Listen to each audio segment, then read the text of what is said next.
Ayan, may nagtanong sa akin. Sabi ay saan daw tumatai yung aking mga aso at pusa.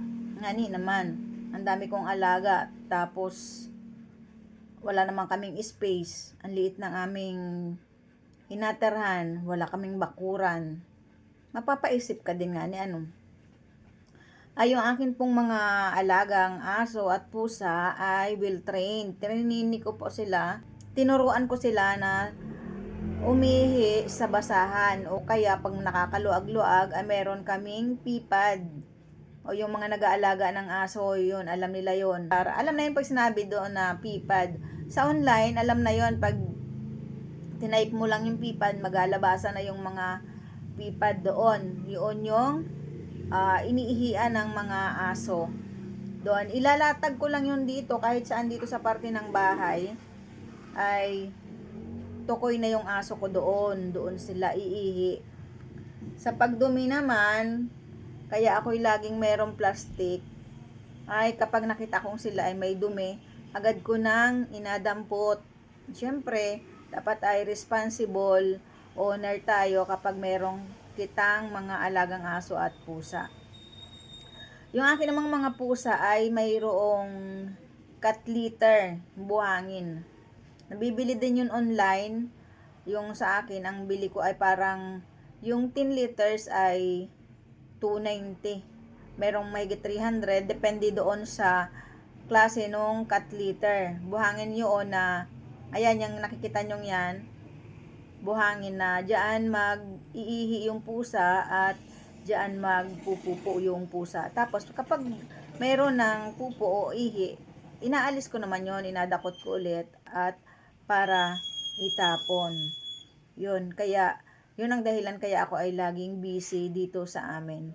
Siyempre, lagi kong tinatingnan kung mayroong mga dumi yung aking mga aso. Siyempre, ako ay mayroon ditong maliit na tahiyan at nakakaya pag may dumating na customer.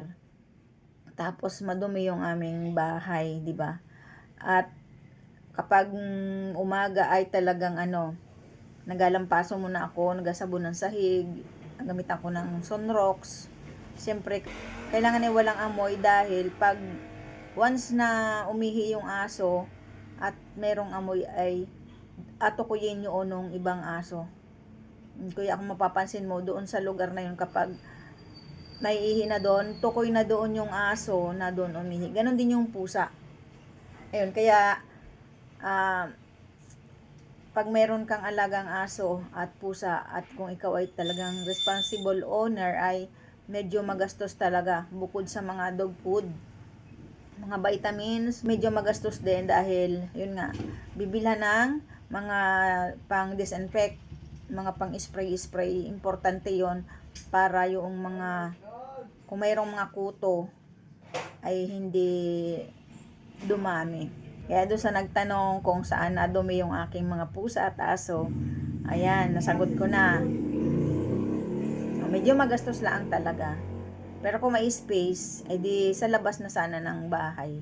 Wala kaming space dito lang sa loob ng bahay, kaya talagang kailangan ay hands-on sa paglilinis, maya't maya.